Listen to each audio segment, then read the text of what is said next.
السلام عليكم ورحمة الله.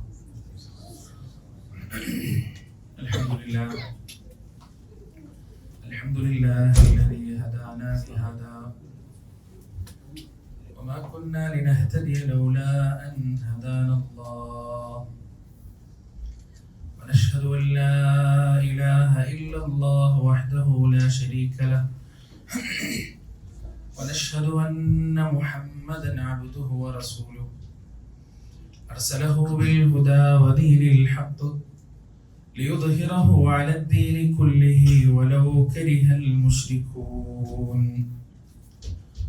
أما بعد فإن خير الحديث كتاب الله وخير الهدي هدي محمد صلى الله عليه وسلم وشر الأمور محدثاتها وكل محدثة بدعة وكل بدعة ضلالة وكل ضلالة في النار. يا أيها الذين آمنوا اتقوا الله حق تقاته ولا تموتن إلا وأنتم مسلمون. اللهم صل على محمد وعلى آل محمد كما صليت على إبراهيم وعلى آل إبراهيم إنك حميد مجيد. اللهم بارك على محمد وعلى آل محمد كما باركت على إبراهيم وعلى آل إبراهيم إنك حميد مجيد. أعوذ بالله من الشيطان الرجيم. يا أيها الذين آمنوا اتقوا الله ولتنظر نفس ما قدمت لغد واتقوا الله إن الله خبير بما تعملون. ولا تكونوا كالذين نسوا الله فأنساهم أنفسهم أولئك هم الفاسقون. رب اشرح لي صدري ويسر لي أمري واحلل عقدة من لساني يفقهوا قولي. ഏറെ പ്രിയപ്പെട്ട എൻ്റെ സഹോദരി സഹോദരന്മാരെ, അള്ളാഹുവിൻ്റെ രക്ഷയും സമാധാനവും അനുഗ്രഹവും കരുണയും കരുതലും കാവലും വാത്സല്യവും സ്നേഹവും സുരക്ഷയുമെല്ലാം നമ്മുടെ ജീവിതത്തിൽ സദാ വർഷിക്കുകയും നിലനിൽക്കുകയും ചെയ്യുമാറാകട്ടെ. കാരുണ്യക്കടലായ റബ്ബിന്റെ വിധിയും വിലക്കും നിയമനിർദ്ദേശങ്ങളും ജീവിതത്തിന്റെ സുഖത്തിലും ദുഃഖത്തിലും ഐശ്വര്യത്തിലും ദാരിദ്ര്യത്തിലും രോഗത്തിലും ആരോഗ്യത്തിലും ഉയർച്ചയിലും വളർച്ചയിലും തളർച്ചയിലുമെല്ലാം കൃത്യമായി പാലിച്ച് അവന്റെ ഇഷ്ടവും സ്നേഹവും തൃപ്തിയും പ്രീതിയും നേടിയെടുത്തു അവൻ തന്ന ഈ ആയുസ് ജീവിച്ചു തീർക്കുന്നവരുടെ കൂട്ടത്തിൽ അള്ളാഹു നമ്മെ ഏവരെയും ഉൾപ്പെടുത്തുമാറാകട്ടെ. അക്ഷരമായ ഈ ലോക ജീവിതത്തിന്റെ ഓരോ നോക്കുകൾക്കും വാക്കുകൾക്കും അള്ളാഹുവിന്റെ കോടതിയിൽ ഉത്തരം പറയേണ്ടതുണ്ടെന്നും നാളിതുവരെ സമ്പാദിച്ച സമ്പാദ്യങ്ങൾക്കോ സന്താനങ്ങൾക്കോ സ്നേഹബന്ധങ്ങൾക്കോ സ്ഥാനമാനങ്ങൾക്കോ സമൂഹങ്ങൾക്കോ സംഘടനകൾക്കോ സൽപ്പേരുകൾക്കോ അള്ളാഹുവിന്റെ കോടതിയിൽ നമ്മെ തുണക്കുവാനോ നമുക്ക് വേണ്ടി ശുപാർശ ചെയ്യുവാനോ നമ്മുടെ തെറ്റുകുറ്റങ്ങളെ ഏറ്റെടുക്കുവാനോ സാധിക്കുകയില്ല എന്നും സ്നേഹത്തിന്റെ ഭാഷയിൽ എന്നെയും നിങ്ങളെയും ഉണർത്തുകയാണ്, ഓർമ്മിപ്പിക്കുകയാണ്. അവസരങ്ങൾ തന്നുകൊണ്ടുള്ള പരീക്ഷണമാണ് ദുനിയാവിലെ ജീവിതം. തെറ്റിലേക്കുള്ള അവസരവും നന്മയിലേക്കുള്ള അവസരവും അല്ലാഹു സുബ്ഹാനഹു വ തആല മാറി മാറി നമുക്ക് നൽകും. ആ നന്മക്ക് കിട്ടുന്ന അവസരങ്ങൾ ജീവിതത്തിൽ പരമാവധി ഉപയോഗപ്പെടുത്തി ഉപകാരപ്പെടുത്തി തിന്മയിലേക്കുള്ള അവസരങ്ങളിൽ നിന്ന് ഒഴിഞ്ഞു മാറി വഴുതി മാറി മുന്നോട്ട് പോകുക എന്നതാണ് ആ പരീക്ഷണത്തിലെ വിജയം. അല്ലദീ ഖലഖൽ മൗത വൽ ഹയാത ലിയബ്ലുവകും അയ്യുകും അഹ്സനു അമല. ഓരോ ദിവസവും ഒരുപാട് മനുഷ്യർ ജനിക്കുന്നു, അതേ സമയം തന്നെ ഓരോ ദിവസവും ഒരുപാട് മനുഷ്യർ മരിക്കുന്നു. ഈ ജീവൻ ജനനവും മരണവും എന്ന പ്രക്രിയയെ അല്ലാഹു നിശ്ചയിച്ചിട്ടുള്ളത്, സൃഷ്ടിച്ചിട്ടുള്ളത് ലിയബ്ലുവകും അയ്യുകും അഹ്സനു അമല, നിങ്ങളിൽ ആർക്കാണ് ഏറ്റവും നന്നായി കർമ്മങ്ങൾ ചെയ്യാൻ കഴിയുക എന്ന് പരീക്ഷിച്ചറിയുന്നതിന് വേണ്ടിയാണ്. ജീവിതമാകുന്ന പരീക്ഷ ഹാളിൽ അള്ളാഹുവിന് ഏറ്റവും ഇഷ്ടപ്പെട്ട ഉത്തരം എഴുതാൻ അള്ളാഹു നമുക്ക് ഏവർക്കും തൗഫീഖ് നൽകുമാറാകട്ടെ. അവന്റെ തൃപ്തിയാകുന്ന, പ്രീതിയാകുന്ന, ജന്നത്താകുന്ന വിജയം നേടാൻ അള്ളാഹു സുബ്ഹാനഹു വ തആല നമ്മെ ഏവരെയും അനുഗ്രഹിക്കുകയും ചെയ്യുമാറാകട്ടെ. നമ്മുടെ ജീവിതത്തിൽ നാം ജീവിക്കുന്നു എന്നതിനേക്കാൾ വലിയൊരു സത്യമാണ് നാം മരിക്കുമെന്നത്. ഹയാത്തിനെ കുറിച്ച് പരിശുദ്ധ ഖുർആൻ പറഞ്ഞ പലയിടത്തും പറഞ്ഞത് മതാഉൽ ഗുറൂറി എന്നാണ്, വഞ്ചനയുടെ വിഭവം എന്നാണ്. എന്നാൽ മരണത്തെ കുറിച്ച് പറഞ്ഞപ്പോൾ സൂറത്തുൽ ഖാഫിൽ അല്ലാഹു പറഞ്ഞത് വജാഅത് സക്റത്തുൽ മൗതി ബിൽ ഹഖ്, മരണം യാഥാർത്ഥ്യവുമായി വരുമ്പോൾ വന്നു കഴിഞ്ഞാൽ എന്നതാണ്. ആലോചിച്ച് നോക്ക് നിങ്ങൾ, നാം ഏറെ ഇഷ്ടപ്പെടുന്ന ഒന്നാണ് ജീവിതം, നാം ഇഷ്ടപ്പെടാത്ത വെറുക്കുന്ന ഒന്നാണ് മരണം. മരണത്തോട് അടുക്കുന്നതിനോടെല്ലാം നമുക്ക് വെറുപ്പാണ്, നമുക്ക് ഇഷ്ടമല്ല അതിനെ. നമ്മുടെ ശരീരത്തിൽ രോഗം വരുമ്പോ അത് മരണത്തോട് അടുക്കുന്നതായതുകൊണ്ട് നാം അതിനെ ഇഷ്ടപ്പെടാതിരിക്കുകയാണ്, വെറുക്കുക. പക്ഷെ ആ മരണമാണ് ജീവിതത്തെക്കാൾ വലിയ സത്യമെന്ന് പരിശുദ്ധ ഖുർആൻ നമുക്ക് പഠിപ്പിച്ചു തരുന്നു. മരണത്തിന് ശേഷമുള്ള ജീവിതമാണ് യഥാർത്ഥ ജീവിതമെന്ന് പരിശുദ്ധ ഖുർആൻ കൃത്യമായി നമുക്ക് പഠിപ്പിച്ചു തരുന്നു.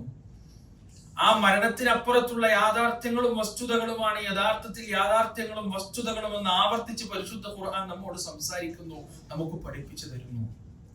വൈനൽ ആഖിറത ലഹിയൽ ഹയവാൻ, ആഖിറം എന്ന് പറയുന്നത് അതാണ് യഥാർത്ഥത്തിലുള്ള ജീവിതം, അതാണ് യഥാർത്ഥത്തിലുള്ള ആസ്വാദനം, അനുഭൂതി എന്ന് പരിശുദ്ധ ഖുർആൻ നമുക്ക് പഠിപ്പിച്ചു തരാണ്. ഈ ലോകത്ത് സംഭവിക്കുന്ന മരണം, ആ മരണം എന്ന് പറയുന്നത് ഒരിക്കലും അവസാനിക്കാത്ത, ഒരിക്കലും തീരാത്ത പുതിയ ജീവിതത്തിലേക്കുള്ള ഒരു വാതിലാണ്. ആ വാതിൽ എല്ലാവർക്കും ഒരുപോലെയല്ല തുറക്കപ്പെടുക. സ്വാഗതം ചെയ്തുകൊണ്ട് തുറക്കപ്പെടുന്നവരുണ്ട്, ശപിച്ചുകൊണ്ട് ആ വാതിലുകൾ തുറക്കപ്പെടുന്നവരുണ്ട്. അല്ലാഹു അവന്റെ പവിത്രമായ മനോഹരമായ റഹ്മത്ത് കൊണ്ട് സ്വാഗതം ഓതിക്കൊണ്ട് വാതിൽ തുറക്കപ്പെടുന്നവരുടെ കൂട്ടത്തിൽ നമ്മെ ഏവരെയും ഉൾപ്പെടുത്തുമാറാകട്ടെ. ഞാൻ ഇന്ന് നിങ്ങളോട് സംസാരിക്കാൻ ഉദ്ദേശിക്കുന്നത് മഹാനായ പ്രവാചകൻ സല്ലല്ലാഹു അലൈഹി വസല്ലമയുടെ, അബൂബക്കർ സിദ്ദീഖ് റളിയല്ലാഹു അൻഹുവിന്റെ, ഉമർ ഇബ്നുൽ ഖത്താബ് റളിയല്ലാഹു അൻഹുവിന്റെ, ഉസ്മാൻ ഇബ്നു അഫ്ഫാൻ റളിയല്ലാഹു അൻഹുവിന്റെ, അതുപോലെ വളരെ പ്രമുഖരായ ഏതാനും സ്വഹാബിമാരുടെ മരണവുമായി ബന്ധപ്പെട്ട അവരുടെ അന്ത്യദിനങ്ങളെ കുറിച്ച്, ഏറ്റവും അവസാനത്തെ ദിവസങ്ങളെ കുറിച്ചാണ് ഞാൻ നിങ്ങളോടൊന്ന് സംസാരിക്കാൻ ഉദ്ദേശിക്കുന്നത്. അള്ളാഹു അവനെ ഏറെ ഇഷ്ടപ്പെട്ട, അവനേറെ തൃപ്തിയുള്ള അടിമകൾ മരിക്കാനാവുമ്പോ ഒരുപാട് നല്ല അടയാളങ്ങൾ അവർക്ക് കാണിച്ചു കൊടുക്കുമെന്നതാണ്. അവർക്ക് വരാനിരിക്കുന്ന മരണത്തെ കുറിച്ചുള്ള സൂചന അല്ലാഹു സുബ്ഹാനഹു വ തആല അവർക്ക് നൽകുമെന്നതാണ്. മഹാനായ റസൂൽ കരീം സല്ലല്ലാഹു അലൈഹി വസല്ലമ അദ്ദേഹം ജീവിതത്തിൽ ഒറ്റ ഹജ്ജ് മാത്രമേ ചെയ്തിട്ടുള്ളൂ. ആ ഹജ്ജ് ചെയ്തിട്ട് മദീനയിലേക്ക് തിരിച്ചു വന്ന്, മദീനയിൽ അദ്ദേഹം ആയിഷ റളിയല്ലാഹു അൻഹയുടെ വീട്ടിലായിരിക്കുമ്പോൾ അദ്ദേഹം എഴുന്നേറ്റിട്ട് ബഖീഇലേക്ക് പോകുന്നുണ്ട്, ബഖീഉൽ ഗർഖദിലേക്ക് പോകുന്നുണ്ട്. അവിടെ മരിച്ചു കിടക്കുന്ന, ഇന്നലകളിൽ അള്ളാഹുവിന്റെ മാർഗത്തിൽ ഷഹീദായ നൂറുകണക്കിന് സ്വഹാബികൾ, ആ സ്വഹാബികളോട് പ്രതീകാത്മകമായി അള്ളാഹുവിന്റെ റസൂൽ സംസാരിക്കുന്നുണ്ട്, നിങ്ങൾ എത്ര ഭാഗ്യവാന്മാർ, കാരണം നിങ്ങൾ മുന്നേ മരിച്ചുപോയി. ഞാൻ ഈ മദീനക്ക് മുകളിൽ രാത്രിയുടെ കറുത്തിരുണ്ട കാളരാത്രിയുടെ ഇരുട്ട് പോലെ ഞാൻ ഫിത്നയെ കാണുന്നു, അത് തകരാൻ പോകുകയാണ്. ആ രാത്രിയുടെ കറുത്തിരുണ്ട ചീളുകൾ മദീനയുടെ വീടുകളിൽ ഓരോന്നിനായി പതിക്കാൻ പോകുകയാണ് എന്ന് റസൂലുള്ളാഹി സ്വല്ലല്ലാഹു അലൈഹി വസല്ലം. എന്നിട്ട് പ്രവാചകന് അവരോട് പറഞ്ഞു, ഞാനിതാ നിങ്ങളിലേക്ക് യാത്രയാകാൻ പോകുന്നു. ആ ബഖീയിൽ നിന്ന് തിരിച്ചു വരുമ്പോഴാണ് റസൂലുള്ളാഹി സ്വല്ലല്ലാഹു അലൈഹി വസല്ലമയുടെ മരണത്തിന് കാരണമായ അതിതീവ്രമായ തലവേദനയുടെ തുടക്കമുണ്ടാകുന്നത്. അതിന്റെ മുന്നേ ഒരുപാട് തവണ ഹജ്ജിന്റെ വേളയിൽ റസൂലുള്ളാഹി സ്വല്ലല്ലാഹു അലൈഹി വസല്ലം പറഞ്ഞു, ഖുദൂ അന്നി മനാസികകും, നിങ്ങൾ എന്നിൽ നിന്ന് ഹജ്ജിന്റെ ഓരോ കർമ്മങ്ങൾ നോക്കി പഠിക്കുക. ഞാൻ എങ്ങനെയാണ് ചെയ്യുന്നത്, ഞാൻ എങ്ങനെയാണ് കല്ലെറിയുന്നത്, ഞാൻ എങ്ങനെയാണ് തവാഫ് ചെയ്യുന്നത്, ഞാൻ എങ്ങനെയാണ് സഈ ചെയ്യുന്നത്, ഞാൻ എങ്ങനെയാണ് തലമുണ്ടനം ചെയ്യുന്നത്, എന്റെ രാപ്പാർക്കലുകൾ, എന്റെ മിന, എന്റെ മുസ്ദലിഫ, എന്റെ അറഫ, ഇതെല്ലാം എങ്ങനെയാണ് എന്ന് വളരെ കൃത്യമായി നിങ്ങൾ നോക്കി പഠിക്കുക. ഈ ഒരു വർഷത്തിന് ശേഷം ഹജ്ജിന് നിങ്ങളോടൊപ്പം ഞാൻ ഉണ്ടാകുമോ എന്നറിയില്ല എന്ന് റസൂലുള്ളാഹി സ്വല്ലല്ലാഹു അലൈഹി വസല്ലം പറയുമ്പോൾ ആ വർഷത്തിൽ പ്രവാചകൻ മരിക്കാനിരിക്കുന്നു എന്നതിന്റെ സൂചനയായിരുന്നു പ്രവാചകൻ സ്വല്ലല്ലാഹു അലൈഹി വസല്ലം യഥാർത്ഥത്തിൽ നൽകിയിരുന്നത്. ആലോചിക്കുക, പ്രവാചകൻ മരിക്കുന്നതിന്റെ മാസങ്ങൾക്ക് മുന്നേ അല്ലാഹു സുബ്ഹാനഹു വ തആല റസൂലുള്ളാഹി സ്വല്ലല്ലാഹു അലൈഹി വസല്ലമക്ക് മരണത്തെക്കുറിച്ച് അറിയിച്ചു കൊടുത്തിട്ടുണ്ട്. മരിക്കുന്നതിന്റെ ഏതാനും നിമിഷങ്ങൾക്ക് മുമ്പ് റസൂലുള്ള താൻ മരിക്കാൻ പോകുകയാണ് എന്ന വാർത്ത ഒരാളോട് പറഞ്ഞിട്ടുണ്ട്. അതാരാണ്? മഹദി ഫാത്തിമ റളിയല്ലാഹു അൻഹയാണ്. തന്റെ വാപ്പാന്റെ എന്തെന്നില്ലാത്ത വേദനയും പ്രയാസവും കണ്ട് ഉപ്പയുടെ മുറിയിലേക്ക് കയറി വന്ന ഫാത്തിമ റളിയല്ലാഹു അൻഹ ഹൃദയം നുറുങ്ങുന്ന ഭാഷയിൽ കരഞ്ഞപ്പോ റസൂലുള്ളാഹി സ്വല്ലല്ലാഹു അലൈഹി വസല്ലം തന്റെ പൊന്നുമകളെ തന്റെ ചുണ്ടിനോട് അവളുടെ ചെവി ചേർത്ത് വെച്ചുകൊണ്ട് പറഞ്ഞിട്ടുണ്ട്, മോളെ, ഇന്നത്തെ ദിവസത്തിന് ശേഷം നിന്റെ ഉപ്പാക്ക് വേദനയില്ല, മരിക്കാൻ പോവാൻ, ഈ ലോകത്ത് നിന്ന് യാത്രയാവാൻ പോവുകയാണ് എന്ന സത്യം റസൂലുള്ളാഹി സ്വല്ലല്ലാഹു അലൈഹി വസല്ലം ഫാത്തിമ റളിയല്ലാഹു അൻഹക്ക് പറഞ്ഞു കൊടുത്തിട്ടുണ്ട്. അല്ലാഹുമ്മ ഗഫിർലി, അല്ലാഹുവേ നീ എനിക്ക് പുറത്തു തരണേ, വർഹംനി, എന്നോട് നീ കരുണ കാണിക്കണേ, വൽഹിഖ്നി ബിസ്സാലിഹീൻ, എന്നെ ഉയർത്തെഴുന്നേൽപ്പിക്കുമ്പോൾ സദ്വൃത്തരായ മനുഷ്യരുടെ കൂട്ടത്തിൽ നീ എന്നെ ഉയർത്തെഴുന്നേൽപ്പിക്കണേ എന്ന് ദുആ ചെയ്തുകൊണ്ടാണ് റസൂലുള്ളാഹി സ്വല്ലല്ലാഹു അലൈഹി വസല്ലമ ഈ ലോകത്ത് നിന്ന് യാത്രയാവുന്നത്.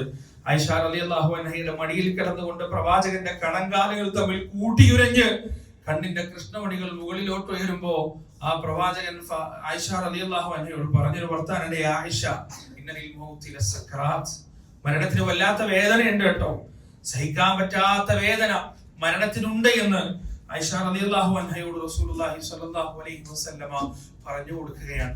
പ്രിയപ്പെട്ടവരെ, ഈ മരണം നിങ്ങൾ നോക്കി, പ്രതീക്ഷിച്ചുറപ്പിച്ചതുപോലെ ഒരുങ്ങിക്കഴിഞ്ഞതുപോലെ ആ മരണശൈലിയിൽ വെച്ച് തന്റെ ബാക്കിയുള്ള വളരെ തുച്ഛമായ സ്വത്തുക്കളും മുഴുവൻ കൊടുത്തു കഴിഞ്ഞ് എല്ലാവരോടുമുള്ള ബാധ്യത അവസാനിപ്പിച്ചിട്ടാണ് റസൂലുള്ളാഹി സ്വല്ലല്ലാഹു അലൈഹി വസല്ലമ ഈ ലോകത്ത് നിന്ന് വിട പറഞ്ഞു പോകുന്നത്.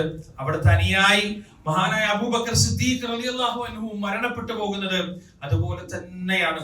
ഏകദേശം ഇതേ രീതിയിലാണ് നബി സല്ലല്ലാഹു അലൈഹി വസല്ലം മരിക്കുന്നത് 63-ാമത്തെ വയസ്സിലാണ്. അബൂബക്കർ സിദ്ദീഖ് റളിയല്ലാഹു അൻഹു മരിക്കുന്നത് 63-ാമത്തെ വയസ്സിലാണ്. പ്രവാചകൻ മരിക്കുന്നത് ഒരു കലശലായ പനി വന്നിട്ടാണ്. അബൂബക്കർ സിദ്ദീഖ് റളിയല്ലാഹു അൻഹു മരിക്കുന്നത് ഏകദേശം അതുപോലെയുള്ള ഒരു പനിയും ശാരീരികമായ അസ്വസ്ഥതകളും വന്നിട്ടാണ്. അബൂബക്കർ സിദ്ദീഖ് റളിയല്ലാഹു അൻഹു മരിക്കാൻ കിടക്കുമ്പോ തന്റെ ഭാര്യ ആയിഷ റളിയല്ലാഹു അൻഹയോട് റസൂലുള്ളാഹി സ്വല്ലല്ലാഹു അലൈഹി വസല്ലം പറഞ്ഞതുപോലെ തന്റെ പ്രിയപ്പെട്ട മകളായ അതേ ആയിഷ ബീവിയോട്, അതേ ആയിഷ റളിയല്ലാഹു അൻഹയോട് അബൂബക്കർ സിദ്ദീഖ് റളിയല്ലാഹു അൻഹു ചോദിക്കുന്നുണ്ട്, എന്തൊക്കെയാണ് എന്റെ സമ്പത്തിൽ ഇനി ബാക്കിയുള്ളത്? ഞാൻ ഈ ഇസ്ലാമിക ഖിലാഫത്തിന്റെ ഈ ഭരണത്തിലേക്ക് കയറുമ്പോ എന്താണോ എനിക്കുള്ളത് അതിനേക്കാൾ കൂടുതൽ വല്ലതും എന്റെ കയ്യിൽ, എന്റെ സമ്പത്തിൽ ബാക്കിയുണ്ടോ എന്ന് അബൂബക്കർ സിദ്ദീഖ് റളിയല്ലാഹു അൻഹു ചോദിക്കുന്നുണ്ട്. അങ്ങനെ ആയിഷ റളിയല്ലാഹു അൻഹു മൊത്തം കണക്കെടുത്തു. അബൂബക്കർ സിദ്ദീഖ് റളിയല്ലാഹു അൻഹുവിന്റെ സമ്പത്തിന്റെ മുഴുവനും കണക്കെടുത്തു. അവസാനം കൂടുതലായി വന്നത് 2.5 വർഷത്തിന്റെ ഖിലാഫത്തിൽ കൂടുതലായി വന്നത് ഒരൊട്ടകവും ഒരു ഭൃത്യനും മാത്രമാണ്. നോക്കൂ നിങ്ങൾ, പൊതുഖജനാവിൽ നിന്ന് തന്റെ ഔദ്യോഗികമായ കൃത്യനിർവഹണത്തിന്റെ ഭാഗമായി അബൂബക്കർ സിദ്ദീഖ് റളിയല്ലാഹു അൻഹു എടുത്തത് എന്താണ്? ഒരൊട്ടകവും ഒരു ഭൃത്യനും മാത്രമാണ്. നോക്ക് നിങ്ങൾ, നാട്ടിൽ മീഡിയകളിൽ വലിയ കോലാഹലങ്ങളും പ്രശ്നങ്ങളും നടന്നുകൊണ്ടിരിക്കുകയാണ്. കോടിക്കണക്കിന് രൂപ ഇന്നലകളിൽ വീട് നഷ്ടപ്പെട്ടു പോയ മനുഷ്യർക്ക് കൊടുക്കേണ്ടത് അത് അവരിലേക്ക് കൃത്യമായി എത്താത്തതിന്റെ പേരിൽ കോലാഹലങ്ങൾ നടക്കുമ്പോ 1400 കൊല്ലങ്ങൾക്ക് മുമ്പ് പ്രിയപ്പെട്ടവരെ, മഹാനായ അബൂബക്കർ സിദ്ദീഖ് റളിയല്ലാഹു അൻഹു 2.5 വർഷം ഭരിച്ചിട്ട് ആ ഭരണകാലയളവിൽ അദ്ദേഹത്തിന്റെ കയ്യിൽ കൂടുതലായി വന്നത് ഒരൊട്ടകവും ഒരു ഭൃത്യനും മാത്രമാണ്.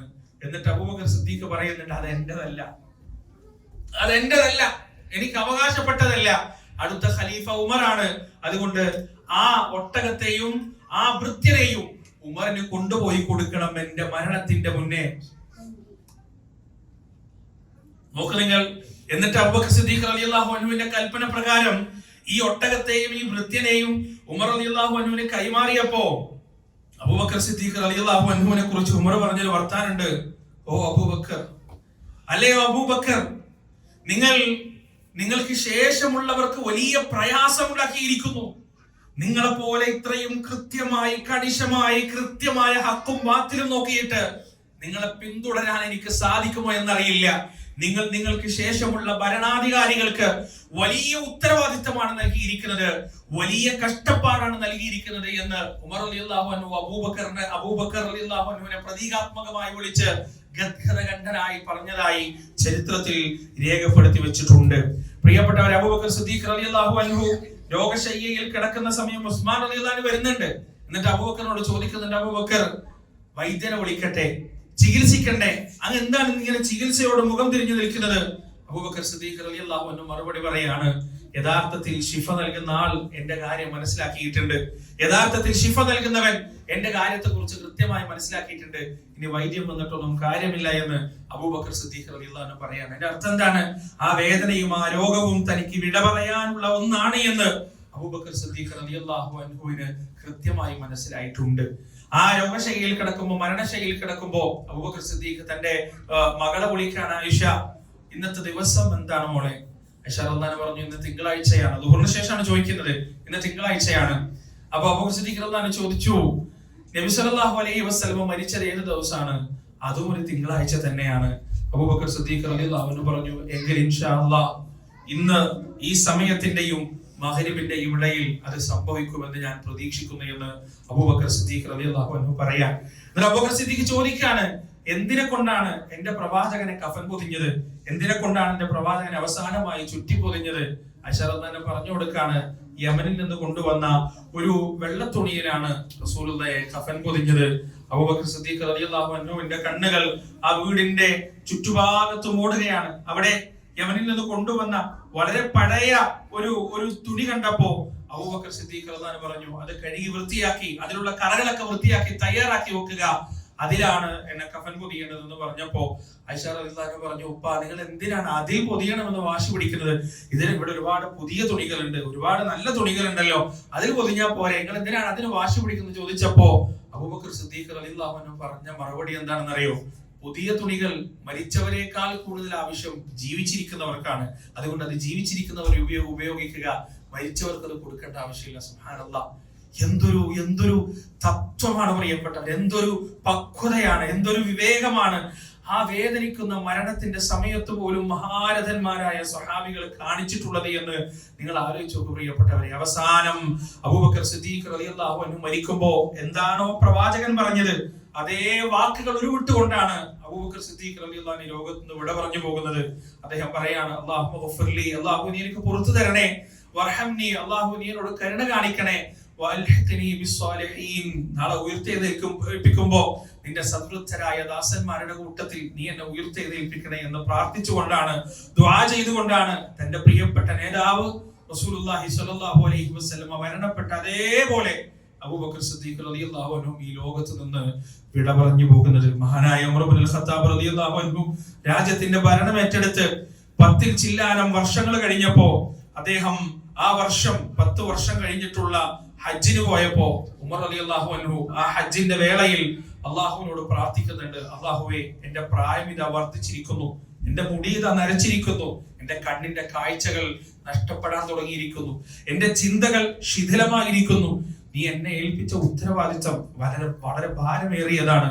പടച്ചോനെ, ഈ ഉത്തരവാദിത്തം ശരിയായി നിർവഹിക്കാൻ പറ്റാത്ത ഒരു ആരോഗ്യാവസ്ഥയിലേക്ക് ഞാൻ എത്തുന്നതിന്റെ മുന്നേ എന്നെ നിന്നിലേക്ക് തിരിച്ചു വിളിക്കണേ റബ്ബേ എന്ന് ഉമർ റളിയല്ലാഹു അൻഹു ആ ഹജ്ജിൽ വെച്ച് പ്രാർത്ഥിച്ചു എന്നാണ്, ആ ഹജ്ജിൽ വെച്ച് ദുആ ചെയ്തു എന്നാണ്. അങ്ങനെ ആ ഹജ്ജ് കഴിഞ്ഞ് തിരിച്ചു വന്ന് ഏതാനും ദിവസങ്ങൾക്കുള്ളിലാണ് മഹാനായ ഉമർ ഇബ്നുൽ ഖത്താബ് റളിയല്ലാഹു അൻഹുവിന്റെ മരണം ഉണ്ടാകുന്നത്. ഇസ്ലാമിക ലോകത്തെ പിടിച്ചു കുലുക്കിയ ഒരു മരണമായിരുന്നു യഥാർത്ഥത്തിൽ ഉമർ ഇബ്നുൽ ഖത്താബ് റളിയല്ലാഹു അൻഹുവിന്റെ മരണം. ഉമർ റളിയല്ലാഹു അവസാനമായി നടത്തിയ ഖുതുബ, ആ ഖുതുബയിൽ അദ്ദേഹം പറഞ്ഞിട്ടുണ്ട്, ഞാനൊരു സ്വപ്നം കണ്ടിട്ടുണ്ട്, ആ സ്വപ്നം എന്റെ മരണമല്ലാതെ മറ്റൊന്നും സൂചിപ്പിക്കുന്നില്ല, എന്റെ മരണമല്ലാതെ ആ സ്വപ്നം മറ്റൊന്നും സൂചിപ്പിക്കുന്നില്ല എന്ന് ഉമർ റളിയല്ലാഹു അൻഹു കൃത്യമായി പറയുന്നുണ്ട്. അദ്ദേഹത്തിന് മനസ്സിലായി, അദ്ദേഹത്തിന് അള്ളാഹു നിശ്ചയിച്ച സമയം അടുത്തെത്തിയിട്ടുണ്ട്. എപ്പോഴറിയില്ല, അള്ളാഹു നിശ്ചയിച്ച ഒരു സമയം അദ്ദേഹത്തിന്റെ അടുത്തെത്തിയിട്ടുണ്ട്. അബൂ ലുഅ്ലുഅൽ മജൂസി എന്ന് പറയുന്ന തെമ്മാടിയാണ് ഉമർ ഇബ്നുൽ ഖത്താബ് റളിയല്ലാഹു അൻഹുവിനെ കൊല്ലുന്നത്. അയാൾ യഥാർത്ഥത്തിൽ ഒരു പേർഷ്യക്കാരനാണ്. ഉമർ റളിയല്ലാഹു അൻഹുവിന്റെ കാലത്ത് ഉമർ റളിയല്ലാഹു ഉണ്ടാക്കിയ ഒരു നിയമമാണ്, ഇസ്ലാമിലേക്ക് പുതുതായി കടന്നു വന്ന രാജ്യങ്ങളിലുള്ളവർ മദീനയിൽ ജീവിക്കരുത് എന്ന നിയമം. ആ നിയമത്തിന്റെ കാരണം എന്താണെന്ന് വെച്ചാൽ ഇതുപോലെ പകയുള്ളവരുണ്ടാവും, വിദ്വേഷമുള്ളവരുണ്ടാവും. അവർ മദീനയെ ആക്രമിച്ചേക്കാം, മദീനയിൽ ജീവിക്കുന്ന പ്രമുഖരായ സഹാബികളെയും അവരുടെ കുടുംബത്തെയും ഒക്കെ ആക്രമിച്ചേക്കാം. ആ ഒരു കാരണം കൊണ്ടാണ് ഉമർ റളിയല്ലാഹു ആ നിയമം ഉണ്ടാക്കിയത്. പക്ഷേ ആ നിയമത്തിൽ ചില ആളുകൾക്ക് ഉമർ റളിയല്ലാഹു ഇളവ് നൽകിയിരുന്നു. നല്ല കഴിവുള്ള, അതുപോലെ തന്നെ നല്ല ആയുധങ്ങൾ ഉണ്ടാക്കാൻ കഴിയുന്ന ആളുകളൊക്കെ പ്രത്യേക റെക്കമെൻഡുകൾക്ക് പ്രകാരം ഉമർ റളിയല്ലാഹു ഇളവ് നൽകിയിരുന്നു. കാരണം മുസ്ലിം ഉമ്മത്തിന് കൂടുതൽ ഉപകാരം ഉണ്ടാക്കുന്നതിന് വേണ്ടി. അങ്ങനെ ഉമർ റളിയല്ലാഹു ഇളവ് നൽകിയ ഒരാളായിരുന്നു അബൂ ലുഅ്ലുഅ അൽ മജൂസി എന്ന് പറയുന്ന മനുഷ്യൻ. ഇയാൾ ഒരു വട്ടം തന്റെ ആയുധം ഇങ്ങനെ മിനുക്കിക്കൊണ്ടിരിക്കുമ്പോൾ, താൻ ഉണ്ടാക്കിയ ഒരു ആയുധം ഇങ്ങനെ അതിനെ മിനുക്കിക്കൊണ്ടിരിക്കുമ്പോൾ ഉമർ റളിയല്ലാഹു അതിലൂടെ നടന്നു പോകുന്നുണ്ട്. ഉമർ റളിയല്ലാഹു പറയുന്നുണ്ട്, നല്ല ആയുധാണല്ലോ, നല്ല കഴിവാണല്ലോ, നല്ല ഉഷാറാണല്ലോ നീ എന്ന് ഉമർ റളിയല്ലാഹു പറഞ്ഞപ്പോ ഇയാൾ തിരിച്ചു പറയുന്നുണ്ട്, എന്റെ അടുത്ത ഒരു പണി കൂടിയുണ്ട്, എന്റെ അടുത്ത ഒരു ജോലി കൂടിയുണ്ട്.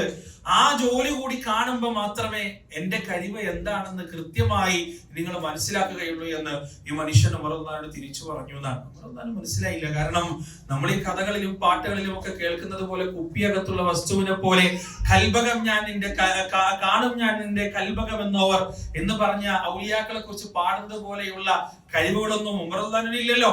അത് ആർക്കും ഇല്ല, ലോകത്ത് ആർക്കും പഠിച്ചു കൊടുത്തിട്ടില്ല. ഏറ്റവും വലിയ തെളിവാണ് തന്റെ ഘാതകൻ ആയുധം ഇരിക്കൊണ്ടിരിക്കുമ്പോ ആ ആയുധത്തെ നോക്കിയിട്ട് ഉമർ റളിയല്ലാഹു അൻഹു ഭേഷ് വളരെ ഉഷാറായിട്ടുണ്ട് എന്ന് പറഞ്ഞു എന്നാണ് ചരിത്രം പറയുന്നത്. പ്രിയപ്പെട്ടവരെ, ഉമർ റളിയല്ലാഹു അൻഹു ഒരു സുബ്ഹ് നമസ്കാരത്തിന് നേതൃത്വം നൽകി. ഒന്നാമത്തെ റക്അത്ത് കഴിഞ്ഞ് രണ്ടാമത്തെ റക്അത്തിൽ വകാന അംറുല്ലാഹി ഖദറൻ മഖ്ദൂറ, അല്ലാഹു എന്താണോ വിധിച്ചത് അത് സംഭവിക്കാൻ പോകുന്നു എന്ന പരിശുദ്ധ ഖുർആനിന്റെ ആയത്ത് പാരായണം ചെയ്തിട്ടാണ് റുക്കൂഇലേക്ക് പോകുന്നത്. ആ റുക്കൂഇലേക്ക് പോയ മാത്രയിലാണ് ഇരുതര മൂർച്ചയുള്ള ആയുധവുമായി ആദ്യം പിന്നിലൊരു കുത്തുകുത്തുന്നത്, രണ്ടാമത് പിറകിൽ ഒരു കുത്തുകുത്തുന്നു, മൂന്നാമത് ഈ ഇരുതര മൂർച്ചയുള്ള ആയുധം ഉമർ റളിയല്ലാഹു അൻഹുവിന്റെ വയറ്റിന്റെ ഉള്ളിലേക്ക് കയറ്റിക്കൊണ്ട് ആ വയറ്റിന്റെ ഉള്ളു മുഴുവൻ മുറിച്ച് കുടൽമാല പുറത്തേക്ക് വരുന്ന രൂപത്തിൽ അദ്ദേഹത്തെ ആക്രമിച്ചുകൊണ്ട് ഈ വിഷം പുരട്ടിയ ആയുധം കൊണ്ട് ഉപയോഗിച്ച് ഈ മനുഷ്യൻ തിരിച്ചോടുകയാണ്. ഉമർ റളിയല്ലാഹു അൻഹു വളരെ വലിയ ശബ്ദത്തോടുകൂടി വേദനയോടുകൂടി താഴേക്ക് പതിക്കുകയാണ്. ആ പതിക്കുന്ന ആ വീഴ്ചയിൽ ഉമർ റളിയല്ലാഹു അൻഹു വിളിച്ചു പറയുന്നുണ്ട്, എന്നെ ഒരു മജൂസി ആക്രമിച്ചിട്ടുണ്ട്, എന്നെ ഇവൻ ആക്രമിച്ചിട്ടുണ്ട് എന്ന് പറഞ്ഞ് ഉമർ റളിയല്ലാഹു അൻഹു ബോധരഹിതനായി വീഴാൻ. ഉമർ റളിയല്ലാഹു ബോധരഹിതനായി വീഴുമ്പോ ആ സഫിന്റെ ഒന്നാമത്തെ സഫിലുള്ളത് ആരാണെന്ന് അറിയോ? അബ്ദുല്ലാഹ് റളിയല്ലാഹു അൻഹു, ഉമർ റളിയല്ലാഹു അൻഹുവിന്റെ മൂത്ത മകൻ അബ്ദുള്ളയാണ് ആദ്യമായിട്ട് പോയിട്ട് ഉമർ റളിയല്ലാഹു അൻഹുവിനെ ചേർത്ത് പിടിക്കുന്നത്.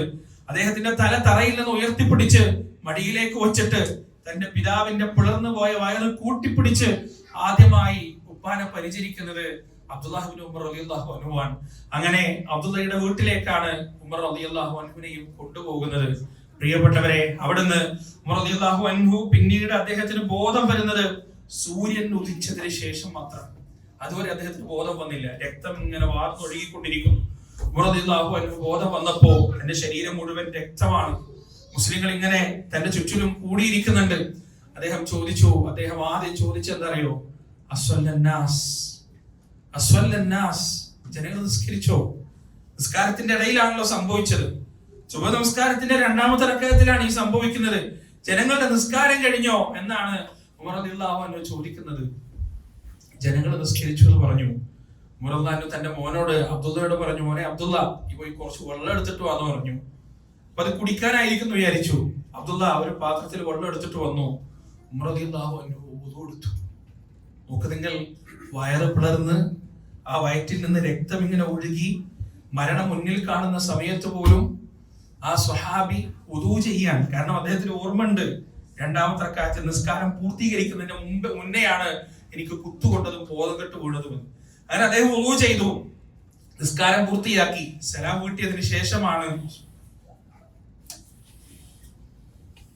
അദ്ദേഹം ചോദിക്കുന്നത്, മൻ ഖതലനി, ആരാണ് എന്നെ കൊല്ലാൻ ശ്രമിച്ചത്, ആരാണ് എന്നെ കുത്തിയത് എന്ന്. ഉമർ റളിയല്ലാഹു അൻഹു നിസ്കാരത്തിന് ശേഷം മാത്രം, അദ്ദേഹത്തെ സംബന്ധിച്ചിടത്തോളം ആരാണ് കുത്തിയത് എന്നത് നിസ്കാരത്തിന് ശേഷം വരുന്ന കാര്യമാണ്, അതിനു മുമ്പ് പരിഗണനീയമേ അല്ല. എന്നിട്ട് അദ്ദേഹം ചോദിക്കാൻ, അപ്പൊ ആളുകൾ പറഞ്ഞു ഒരു മജൂസിയാണ്. ആദ്യം പറഞ്ഞ മറുപടി എന്താ അറിയോ? അൽഹംദുലില്ലാഹ്, അൽഹംദുലില്ലാഹ്, ഒരു മുസ്ലിമിന്റെ കൈ കൊണ്ട് എനിക്ക് മരിക്കേണ്ടി വന്നിട്ടില്ലല്ലോ, ഒരു മുസ്ലിമിന്റെ അക്രമം കൊണ്ട് എനിക്ക് മരിക്കേണ്ടി വന്നിട്ടില്ലല്ലോ, അൽഹംദുലില്ലാഹ് എന്ന് ഉമർ റളിയല്ലാഹു അൻഹു അൽഹംദുലില്ലാഹ് എന്ന് പറയാം. പ്രിയപ്പെട്ടവരെ, ഉമർ റളിയല്ലാഹു അൻഹുവിനെ പരിചരിക്കുന്നതിന് വേണ്ടി, അദ്ദേഹത്തെ ചികിത്സിക്കുന്നതിന് വേണ്ടി ആ കാലഘട്ടത്തിലെ വൈദ്യൻ, മദീനയിൽ ഉണ്ടായിരുന്ന വൈദ്യൻ വരികയാണ്. എന്നിട്ട് അദ്ദേഹം വന്നിട്ട് ആദ്യമായി ഈത്തപ്പഴം കലക്കിയ ഒരു വെള്ളം കുടിക്കാൻ കൊടുക്കാൻ, രണ്ടാമതായി അദ്ദേഹത്തിന് പാല് കുടിക്കാൻ കൊടുക്കാൻ. ഈ കുടിക്കാൻ കൊടുത്ത രണ്ട് സംഗതിയും വയറ്റിന്റെ മുകളിലുള്ള ആമാശയത്തിലൂടെയും താഴെയുള്ള ആമാശയത്തിലൂടെയും പുറത്തേക്ക് വരുന്നത് കണ്ടപ്പോ ആ വൈദ്യം പറഞ്ഞു, നിങ്ങൾക്ക് പറയാനുള്ള വസീയത്തുകളൊക്കെ പറയുക, നിങ്ങൾക്ക് ചെയ്തു തീർക്കാനുള്ള കാര്യങ്ങളൊക്കെ നിങ്ങൾക്ക് ചെയ്തു തീർക്കാം, എന്റെ കയ്യിൽ ഒതുങ്ങുന്നതല്ല, നിങ്ങൾക്ക് മരണം സുനിശ്ചിതമാണ് എന്ന് ആ വൈദ്യം പറഞ്ഞു. ഉമർ റളിയല്ലാഹു അൻഹു തന്റെ മരണത്തിലേക്ക് മെല്ലെ മെല്ലെ കടന്നു പോവാൻ. ആ സമയം ഉമർ തന്റെ മകൻ അബ്ദുള്ളയെ അടുത്തേക്ക് വിളിച്ചിട്ട് പറഞ്ഞു, മോനെ അബ്ദുള്ള, നീ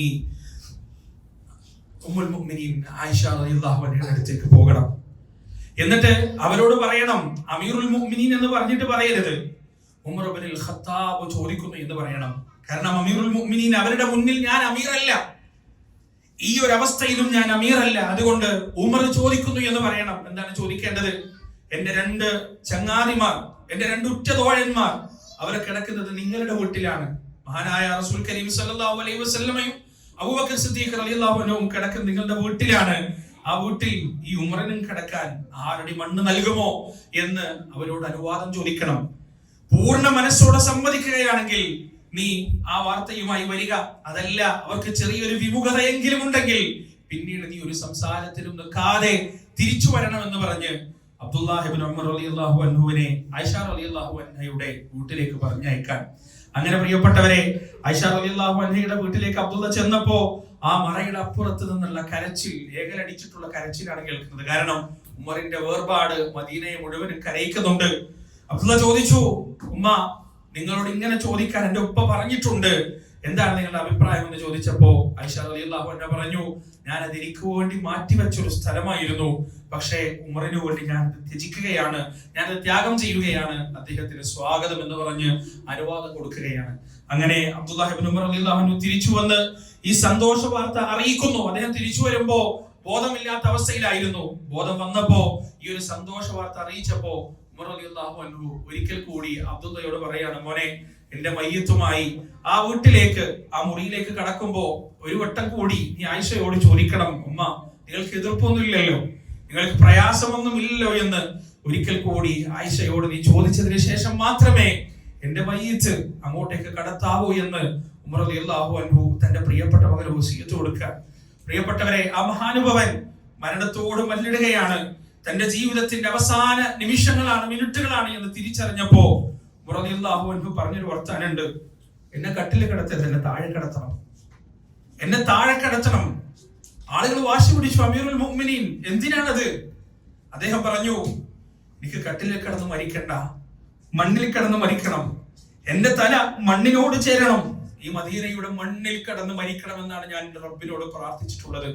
പ്രിയപ്പെട്ടവരെ, പേർഷ്യയുടെയും റോമിന്റെയും സാമ്രാജ്യത്തിന്റെ സിംഹാസനങ്ങളുടെ കാലുകൾക്ക് വിറയലേൽപ്പിച്ച ആ മഹാനുഭവനായ സ്വഹാബി അവസാനം അദ്ദേഹത്തിന്റെ വാശി പ്രകാരം അദ്ദേഹത്തെ മണ്ണിലേക്ക് എടുത്തു കിടത്തുകയാണ്. ആ മണ്ണിൽ നിന്നാണ് ഉമർ റളിയല്ലാഹു അൻഹുവിന്റെ റൂഹ് പിരിയുന്നത്. ആ മരണത്തിന് വേറൊരു ചരിത്രം കൂടി ഉണ്ടെന്നറിയോ? ഉമർ റളിയല്ലാഹു അൻഹു എപ്പോഴും പ്രാർത്ഥിക്കുമായിരുന്നു, അല്ലാഹുവേ, ഈ മദീനയിൽ വെച്ച് എന്നെ ഷഹീദാക്കി മരിപ്പിക്കണമേ എന്ന് ഉമർ റളിയല്ലാഹു അൻഹു എപ്പോഴും പ്രാർത്ഥിക്കുമായിരുന്നു. അപ്പൊ ഇബ്നു ഉമർ റളിയല്ലാഹു അൻഹു, അബ്ദുല്ലാഹ് ഇബ്നു ഉമർ റളിയല്ലാഹു അൻഹു ചോദിക്കും, അല്ല ഉപ്പ, ഷഹീദായി മരിക്കണമെങ്കിൽ മദീനയിൽ നടക്കൂലല്ലോ, കാരണം മദീനയിൽ ഇപ്പൊ യുദ്ധവും പ്രശ്നമൊന്നും നടക്കുന്നില്ല, ജിഹാദൊന്നും നടക്കുന്നില്ല. യുദ്ധം നടക്കുന്നത് മദീനയുടെ പ്രാന്ത പ്രദേശങ്ങളിലാണ്, അതിർത്തി പ്രദേശങ്ങളിലാണ്. അതിർത്തി എന്ന് പറയുന്നത് സിറിയയും കഴിഞ്ഞ് അലക്സാണ്ട്രിയയും കഴിഞ്ഞ് എവിടെയോ എത്തിയിട്ടുണ്ട്. പിന്നെ എങ്ങനെയാണ് മദീനയിൽ കിടന്ന് മരിക്കാൻ, നിങ്ങൾക്ക് ഷഹീദായി മരിക്കാൻ സാധിക്കുക എന്ന് ചോദിച്ചപ്പോ ഉമർ റളിയല്ലാഹു അൻഹു പറഞ്ഞു കൊടുത്ത മറുപടി, മോനെ, അള്ളാഹുവിന്റെ ഖദർ അവൻ ചോദിക്കുന്നത് ആത്മാർത്ഥാണെങ്കിൽ കൊടുക്കും എന്നാണ് ഉമർ റളിയല്ലാഹു അൻഹു പറഞ്ഞത്. നോക്ക് നിങ്ങൾ, അത് വളരെ കൃത്യമായി സംഭവിച്ചിരിക്കുന്നു. മദീനയുടെ മണ്ണിൽ വെച്ച് ഉമർ ഇബ്നുൽ ഖത്താബ് റളിയല്ലാഹു അൻഹു ഈ ലോകത്തിൽ നിന്ന് ഷഹീദായി മരണപ്പെട്ടിരിക്കുന്നു.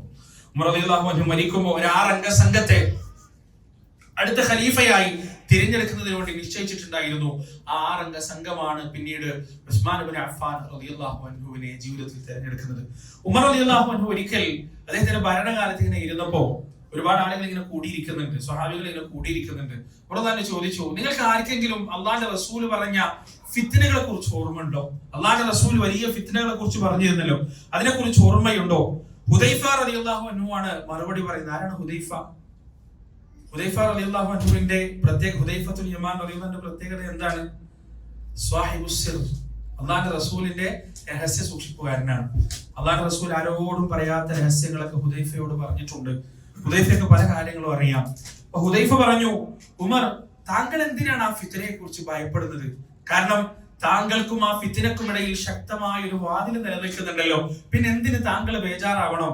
ഉമർ റളിയല്ലാഹു അൻഹു തിരിച്ചു ചോദിക്കുന്നുണ്ട്, ആ ഫിത്നക്കിടയിലുള്ള വാതിലുണ്ടല്ലോ, ആ വാതിൽ സ്വാഭാവികമായി തുറക്കപ്പെടുകയാണോ ചെയ്യുക, അതല്ല തകർക്കപ്പെടുകയാണോ ചെയ്യുക എന്ന് ചോദിച്ചപ്പോ ഹുദൈഫ റളിയല്ലാഹു അൻഹു മറുപടി പറയുന്നുണ്ട്, അത് തകർക്കപ്പെടുകയാണ് ചെയ്യുക. അപ്പൊ ഉമർ റളിയല്ലാഹു അൻഹു ആത്മഗദ്ഗതം കൊള്ളുന്നുണ്ട്. തകർക്കപ്പെട്ട വാതിൽ പിന്നീട് ഒരിക്കലും അടക്കാൻ പറ്റൂലല്ലോ. ഒരു വാതിൽ സ്വാഭാവികമായി തുറന്നാൽ അതിനടക്കാം എന്നൊരു പഴുതുണ്ട്, പക്ഷേ തകർക്കപ്പെട്ട വാതിൽ പിന്നീട് ഒരിക്കലും അത് അടക്കാൻ കഴിയില്ല. പ്രിയപ്പെട്ടവരെ, ഉമർ റളിയല്ലാഹു അൻഹുവിന്റെ മരണത്തോടു കൂടി ഇസ്ലാമിക ലോകത്ത് എന്തെന്നില്ലാത്ത ഫിത്നയും ഫസാദും ഉണ്ടാവുകയാണ്. നമുക്ക് ആ ചരിത്രം അറിയാം. സിഫീൻ യുദ്ധം ഉണ്ടാകുന്നത്, ജമൽ യുദ്ധം ഉണ്ടാകുന്നത്, കർബല കൂട്ടക്കൊല ഉണ്ടാകുന്നത്. കർബല എന്നൊക്കെ പറഞ്ഞാൽ യുദ്ധമല്ല, കൂട്ടക്കൊലയാണ്. കർബല കൂട്ടക്കൊലയും ഒക്കെ ഉണ്ടാകുന്നത് മുസ്ലിങ്ങൾ പരസ്പരം പോരാടിയും യുദ്ധം ചെയ്തും രക്തം ചീന്തിയുമുള്ള ആ വലിയ ഫിത്നകളെ കുറിച്ചായിരുന്നു. അല്ലാഹുവിന്റെ റസൂൽ സല്ലല്ലാഹു അലൈഹി വസല്ലമ ഹജ്ജ് കഴിഞ്ഞു വന്ന ഉടനെ ബഖീഉൽ ഗർഖദിൽ പോയി ആത്മഗദ്ഗത നടത്തിയത്.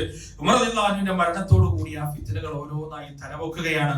മഹാനായ ഉസ്മാൻ ഇബ്നു അഫ്ഫാൻ റളിയല്ലാഹു അൻഹുവിന്റെ മരണം ഉണ്ടാകുന്നത് ഇത്തരത്തിലുള്ള ഒരു ഫിത്നയിലൂടെയാണ് എന്ന് നമുക്ക് ചരിത്രം വായിച്ചാൽ മനസ്സിലാവും. 30-40 ദിവസമാണ് ഉസ്മാൻ ഇബ്നു അഫ്ഫാൻ റളിയല്ലാഹു അൻഹുവിന്റെ വീടുകൾ വിപ്ലവകാരികൾ വളഞ്ഞത്. ഈ 40 ദിവസവും ഒന്നിടപെട്ട് ഉമർ റളിയല്ലാഹു അൻഹുവിന്റെ മകൻ, അലി റളിയല്ലാഹു അൻഹുവിന്റെ മകൻ, മറ്റു പല പ്രമുഖ സ്വഹാബികളും ഉസ്മാൻ റളിയല്ലാഹു അൻഹു വന്ന് ചോദിക്കുന്നുണ്ട്, അമീറുൽ മുഅ്മിനീൻ, നിങ്ങളൊരു അനുവാദം തന്നാൽ ഈ ആളുകളോട് ഞങ്ങൾ യുദ്ധം ചെയ്യാം, അവരെ ഞങ്ങൾ തുരത്തിത്തരാം. നിങ്ങൾ എന്താണ് ഇങ്ങനെ ഒന്നും മുണ്ടാതെ നിൽക്കുന്നത്, മൗനിയായി നിൽക്കുന്നത്? ഉസ്മാൻ റളിയല്ലാഹു അൻഹു പറഞ്ഞു, പറ്റില്ല. അവർ മുസ്ലിങ്ങളാണ്, അവരോട് യുദ്ധം ചെയ്യാൻ പറ്റില്ല, അവരെ കൊല്ലാൻ പറ്റില്ല. ഈ മദീനയിൽ ഒരു രക്തരൂക്ഷിത വിപ്ലവം പറ്റില്ല, ഇവിടെ ഒരു പോരാട്ടം പറ്റില്ല, ഇവിടെ ഒരു യുദ്ധം പറ്റില്ല എന്ന് ഉസ്മാൻ ഇബ്നു അഫ്ഫാൻ റളിയല്ലാഹു അൻഹു ആവർത്തിച്ച് പറയാം. പ്രിയപ്പെട്ടവരെ, അവസാനം ഉസ്മാൻ ഇബ്നു അഫ്ഫാൻ റളിയല്ലാഹു അൻഹു കൊല്ലപ്പെടുന്നതിന്റെ തലേ ദിവസം അദ്ദേഹം ഉറങ്ങുമ്പോൾ അദ്ദേഹം ഒരു സ്വപ്നം കണ്ടു. ആരെയാണ് സ്വപ്നം കാണുന്നറിയോ? റസൂൽ സല്ലല്ലാഹു അലൈഹി വസല്ലം, അബൂബക്കർ സിദ്ദീഖ് റളിയല്ലാഹു അൻഹു, ഉമർ ഇബ്നുൽ ഖത്താബ് റളിയല്ലാഹു അൻഹു, അവരെ 3 പേരും നല്ല രീതിയിൽ വസ്ത്രം ധരിച്ചുകൊണ്ട് ഉസ്മാൻ റളിയല്ലാഹു അൻഹുവിനോട് പറയാണ്, അഫ്തർ മഅനാ, നിങ്ങളുടെ നാളത്തെ നോമ്പ് തുറ അത് ഞങ്ങളുടെ കൂടെയാണ്. ഈ ഒരു സ്വപ്നം കണ്ട് എഴുന്നേറ്റ ഉടനെ ഉസ്മാൻ റളിയല്ലാഹു അൻഹു ചെയ്തത് അത്തായം കഴിച്ചു. പിറ്റേ ദിവസം നോമ്പെടുക്കുന്നതിന് വേണ്ടി അദ്ദേഹം അത്തായം കഴിച്ചു. സുബഹ് നമസ്കാരത്തിന് ശേഷം ഉസ്മാൻ റളിയല്ലാഹു അൻഹു തന്റെ വീട്ടിൽ കാവൽ നിന്നിരുന്ന ഹസൻ റളിയല്ലാഹു അൻഹുവിനെ എഴുന്നേറ്റ് പറഞ്ഞയച്ചു. ആരാ കാവൽ നിന്നിരുന്നത്? ഹസൻ ഇബ്നു അലി റളിയല്ലാഹു അൻഹു, അലി റളിയല്ലാഹു അൻഹുവിന്റെ മകൻ. മഹാനായ പ്രവാചകൻ സല്ലല്ലാഹു അലൈഹി വസല്ലമയുടെ ഓമനയായ പേരക്കുട്ടി, ആ പേരക്കുട്ടിയാണ് ഉസ്മാൻ റളിയല്ലാഹു അൻഹുവിന് കാവൽ നിന്നത്. ഇന്ന് പല വിഡ്ഢികളും പറയുന്നുണ്ട് അലി റളിയല്ലാഹു അൻഹു ഉസ്മാൻ റളിയല്ലാഹു അൻഹു തമ്മിൽ പ്രശ്നമുണ്ട്. ഈ ഹസൻ റളിയല്ലാഹു അൻഹുവിനെ ഉസ്മാൻ റളിയല്ലാഹു അൻഹു കാവൽ നിൽക്കാൻ വേണ്ടി പറഞ്ഞയച്ചതാരാ? മഹാനായ അലി ഇബ്നു അബീ ത്വാലിബ് റളിയല്ലാഹു അൻഹു. സ്വന്തം ജീവൻ പണയം വെച്ചിട്ടാണ് ഹസൻ റളിയല്ലാഹു അൻഹു അവിടെ കാവൽ നിന്നത്. സ്വന്തം ജീവൻ പണയം വെച്ചിട്ടാണ് അബ്ദുല്ലാഹ് ഇബ്നു ഉമർ റളിയല്ലാഹു അൻഹു അവിടെ കാവൽ നിന്നത്. പക്ഷേ തന്റെ ഇന്നലത്തെ മരണത്തിന്റെ സൂചനയാണെന്ന് മനസ്സിലാക്കിയ ഉസ്മാൻ ഇബ്നു അഫ്ഫാൻ റളിയല്ലാഹു അൻഹു ഈ ആളുകളെയൊക്കെ പറഞ്ഞയച്ചു. അവര് പോകാൻ കൂട്ടാക്കിയില്ല, പക്ഷേ ഉസ്മാൻ റളിയല്ലാഹു അൻഹു അവരെ നിർബന്ധിച്ച് പറഞ്ഞയച്ചു. അങ്ങനെ അവര് പുറത്തേക്ക് പോയി. ഉസ്മാൻ റളിയല്ലാഹു അൻഹു വാതിലടച്ചില്ല, ആ വാതിൽ തുറന്നു തന്നെ ഇരുന്നു. അദ്ദേഹം മുസ്ഹഫ് എടുത്തു, പരിശുദ്ധ ഖുർആൻ പാരായണം ചെയ്യാൻ തുടങ്ങി. ഈ പറയുന്ന വീട് വളഞ്ഞ 40ഓളം വരുന്ന വിപ്ലവകാരികൾ, അക്രമകാരികൾ ഓരോരുത്തരായി വീടിന്റെ ഉള്ളിലേക്ക് വരാൻ തുടങ്ങി. അവർ ഉസ്മാൻ റളിയല്ലാഹു അൻഹുവിന്റെ ചുറ്റിലും നിന്നുകൊണ്ട് തെറി പറയാൻ തുടങ്ങി, അസഭ്യം പറയാൻ തുടങ്ങി, ചീത്ത വിളിക്കാൻ തുടങ്ങി. അതേതോ ഒരാൾ ഉസ്മാൻ ഇബ്നു അഫ്ഫാൻ റളിയല്ലാഹു അൻഹുവിന്റെ താടി പിടിച്ചു വലിച്ചു. ഏറ്റവും വലിയ ഒരു ബഹുമാനക്കേടാണ്, ഏറ്റവും വലിയൊരു നിന്ദതയാണത്. അറബികൾക്കിടയിൽ താടി പിടിച്ചു വലിച്ച് അദ്ദേഹത്തെ ആക്രമിക്കാൻ തുടങ്ങി. അങ്ങനെ അതിനിടയിൽ ആരോ ഒരാൾ ഉസ്മാൻ റളിയല്ലാഹു അൻഹു പരിശുദ്ധ ഖുർആൻ പിടിച്ചിരുന്ന കയ്യിലേക്ക് ആഞ്ഞൊരു വെട്ടുപൊട്ടി. ചരിത്രം പറയുന്നു, ആ വെട്ട് കൊണ്ടിട്ട് ആ ചോര തെറിച്ചത് ആദ്യമായി ഫസയക്ഫീകഹുമുല്ലാഹ് വഹുവസ് സമീഉൽ അലീം. ഫസയക്ഫീകഹുമുല്ലാഹ്, അല്ലാഹു അവർക്ക് പൂർത്തിയാക്കി കൊടുക്കും, അവർക്കുള്ളത് അല്ലാഹു നൽകും എന്ന ആ പരിശുദ്ധ ഖുർആനിലെ സൂറത്തുൽ ബഖറയിലെ ആയത്തിന്റെ മുകളിലേക്കാണ് ഉസ്മാൻ ബിൻ അഫ്ഫാൻ റളിയല്ലാഹു അൻഹുവിന്റെ രക്തം ഒന്നാമതായി കടന്നു ചെല്ലുന്നത്. ഈ അക്രമം നടക്കുമ്പോ ഉസ്മാൻ റളിയല്ലാഹു അൻഹുവിന്റെ ഭാര്യയായ നായില മാത്രമേ ആ വീട്ടിലുള്ളൂ. നായില ഒരു ക്രിസ്ത്യാനിയായിരുന്നു. ആയിഷ റളിയല്ലാഹു അൻഹ ദഅവത്ത് കൊടുത്തിട്ടാണ് അദ്ദേഹം ഇസ്ലാമിലേക്ക് വരുന്നത്. പിന്നീട് ഉസ്മാൻ ബിൻ അഫ്ഫാൻ റളിയല്ലാഹു അൻഹു അവരെ വിവാഹം കഴിക്കുന്നത്. സ്വാഭാവികമായി അവർ ചാടി വീണു. തന്റെ പ്രിയപ്പെട്ട ഭർത്താവിനെ ആക്രമിക്കുന്നത് കണ്ടപ്പോൾ സഹിക്കാൻ പറ്റാതെ ആ ദുർബലയായ സ്ത്രീ അവർക്കിടയിലേക്ക് ചാടി വീണു. അവരെയും വെട്ടി, അവരുടെ കൈയും വെട്ടി. നായിലയുടെ വിരലുകൾ പിന്നീട് വലിയ പ്രശ്നങ്ങൾ മുസ്ലിം ലോകത്ത് ഉണ്ടാക്കിയിട്ടുണ്ട്. ഉസ്മാൻ റളിയല്ലാഹു അൻഹുവിന്റെ രക്തത്തിന് പകരം ചോദിക്കണമെന്ന വാദവുമായി വന്ന വിഭാഗം നായിലയുടെ വിരലുകളായിരുന്നു മുസ്ലിം പള്ളികളിൽ പ്രദർശിപ്പിച്ചിരുന്നത് എന്നൊക്കെ ചരിത്രം പറയുന്നുണ്ട്. അങ്ങനെ ഉസ്മാൻ ഇബ്നു അഫ്ഫാൻ റളിയല്ലാഹു അൻഹു ഒട്ടും കുത്തും കൊണ്ട് കൈകളും കാലുകളും വെട്ടപ്പെട്ടുകൊണ്ട് അവിടെ വെച്ച് മരണപ്പെടുകയാണ്. പ്രിയപ്പെട്ടവർ, ഒരിക്കൽ റസൂലുള്ളാഹി സ്വല്ലല്ലാഹു അലൈഹി വസല്ലമയും ഈ പറയുന്ന 3 സ്വഹാബികളും ഉഹുദ് മലക്ക് മുകളിൽ കയറി. ഇത് വളരെ പ്രസിദ്ധമായ ഒരു ഹദീസാണ്. ആ ഉഹുദ് മലക്ക് മുകളിൽ കയറിയപ്പോ ഉഹുദ് മല ഒന്ന് ചെറുതായി ഉറച്ചപ്പോ നബി സല്ലല്ലാഹു അലൈഹി വസല്ലമ ഉഹുദ് മലയോട് തിരിച്ചു ചോദിക്കുന്നത്, അല്ലയോ ഉഹുദേ, നിനക്ക് എന്താണ് സംഭവിച്ചത്? നിന്റെ മുകളിലുള്ളത് റസൂലുള്ളാഹ്, അല്ലാഹുവിന്റെ പ്രവാചകനാണ്. രണ്ടാമത് സിദ്ദീഖ്, സത്യസന്ധനാണ്. മൂന്നാമത് വശഹീദൈൻ, 2 രക്തസാക്ഷികളാണ്. അല്ലാഹുവിന്റെ റസൂലിന്റെ ഹദീസാണ്. എത്രയോ കാലം മുമ്പ് റസൂലുള്ളാഹി സ്വല്ലല്ലാഹു അലൈഹി വസല്ലമക്ക് അല്ലാഹു വഹീ നൽകിയിട്ടുണ്ട്. അങ്ങയുടെ പ്രിയപ്പെട്ട 3 അനുചരന്മാരിൽ 3 ആളുകൾ ഷഹീദാകേണ്ടവരാണ്. അലി റളിയല്ലാഹു അൻഹുവിന്റെ കൊലയുമായി, അദ്ദേഹത്തിന്റെ വധവുമായി ബന്ധപ്പെട്ട് ഒട്ടനവധി ഹദീസുകൾ നമുക്ക് കാണാൻ സാധിക്കും. അലി റളിയല്ലാഹു അൻഹുവിനെ വധിക്കുന്നവർ അങ്ങേയറ്റം അക്രമകാരികളും അങ്ങേയറ്റം വാലിമുകളാണ് എന്ന് റസൂലുള്ളാഹി സ്വല്ലല്ലാഹു അലൈഹി വസല്ലമ പറഞ്ഞതായി നമുക്ക് കാണാൻ പറ്റും. ഹസൻ റളിയല്ലാഹു അൻഹുവിനെ കുറിച്ചുള്ള പ്രവചനങ്ങൾ പ്രവാചകന്റെ ഹദീസുകളിൽ, ഹുസൈൻ റളിയല്ലാഹു അൻഹുവിനെ കുറിച്ചുള്ള പ്രവചനങ്ങൾ പ്രവാചകന്റെ ഹദീസുകളിൽ കാണാൻ സാധിക്കും. യഥാർത്ഥത്തിൽ ഹദീസിന്റെ താളുകളിലൂടെ നാം സഞ്ചരിക്കുമ്പോൾ പ്രിയപ്പെട്ടവരെ, അത്ഭുതങ്ങളുടെ മഹാസമുദ്രത്തിലേക്ക് ഊടിയിട്ടിറങ്ങുന്നത് പോലെയാണ് നമുക്ക് തോന്നുക. നമ്മുടെ ഈമാൻ പത്തരമാറ്റ് തിളക്കത്തോടെ നന്നായി വരുന്ന അനുഭവമാണ് യഥാർത്ഥത്തിൽ പരിശുദ്ധ ഖുർആനിന്റെയും ഹദീസിന്റെയും താളുകളിലൂടെ ഇറങ്ങി ചെല്ലുമ്പോൾ നമുക്ക് അനുഭവിക്കാൻ സാധിക്കുക. പ്രിയപ്പെട്ടവരെ, ഈ സ്വഹാബി വര്യന്മാരുടെ എല്ലാം മരണം, ആ രംഗം നിങ്ങളൊന്ന് പരിശോധിച്ച് നോക്ക്. മരണത്തിന്റെ മുന്നേ ഒരുങ്ങാൻ വേണ്ടിയുള്ള അവസരം അല്ലാഹു സുബ്ഹാനഹു വ തആല അവർക്ക് കൃത്യമായി കൊടുത്തിട്ടുണ്ട്.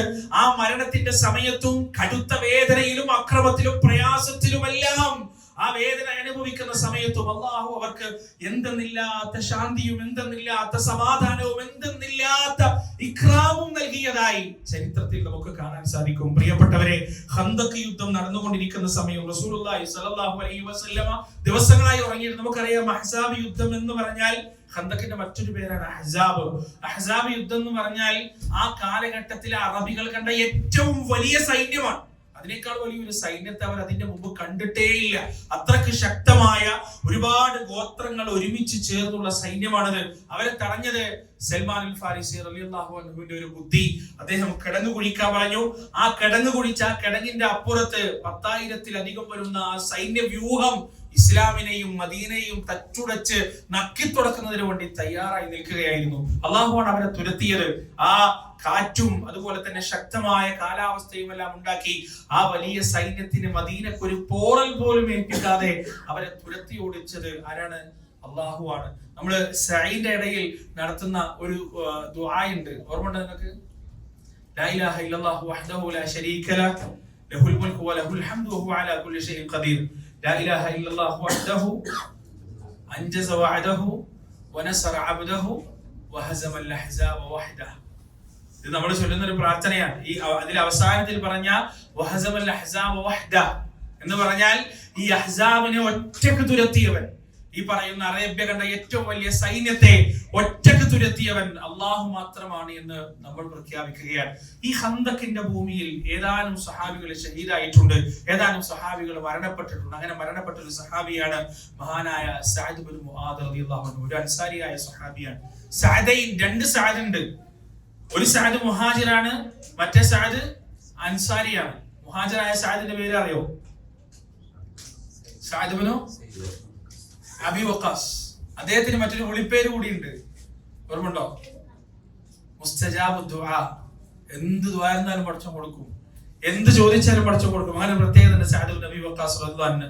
സഅദ് ഇബ്നു മുആദ് റളിയല്ലാഹു അൻഹു മരണപ്പെടുന്നത് ഖന്ദഖ് യുദ്ധത്തിലാണ്.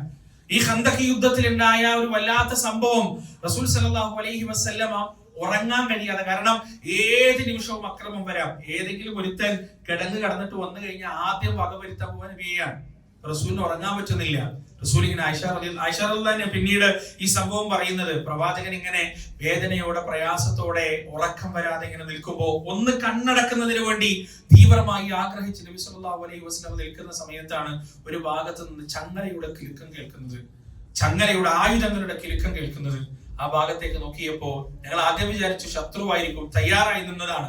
പക്ഷേ വന്നത് ആയുധം ധരിച്ചുകൊണ്ട്, വാളും പരിചയും കാര്യങ്ങളും എല്ലാം ധരിച്ചുകൊണ്ട് സഅദ് ഇബ്നു മുആദ് റളിയല്ലാഹു അൻഹു ആയിരുന്നു. അദ്ദേഹം നേരെ റസൂലിന്റെ അടുത്ത് വന്നിട്ട് പറഞ്ഞു, റസൂലേ നിങ്ങൾ ഉറങ്ങിക്കോ, ഞാൻ ഇവിടെ ഉണ്ട്. ആ സമയത്ത് അങ്ങനെ പറയണമെങ്കിൽ പ്രിയപ്പെട്ടവരെ, സ്വന്തം ജീവൻ പറയാം. അവിടെ വെച്ചിട്ട് തന്നെയാണ് സഅദ് ഇബ്നു മുആദ് മരിക്കുന്നത്. ആ കാവൽ നിൽക്കലിലാണ് സഅദ് റളിയല്ലാഹു അൻഹുവിന്റെ മരണം സംഭവിക്കുന്നത്. അദ്ദേഹം പറഞ്ഞു, എന്റെ നെഞ്ചിന്റെ കൂടെ തുളക്കാതെ അങ്ങയുടെ ശരീരത്തിൽ മുള്ളു പോലും തറക്കുകയില്ല എന്ന് സഅദ് ഇബ്നു മുആദ് റളിയല്ലാഹു അൻഹു റസൂലുള്ളാഹി സ്വല്ലല്ലാഹു അലൈഹി വസല്ലം ഉറപ്പ് കൊടുക്കാൻ.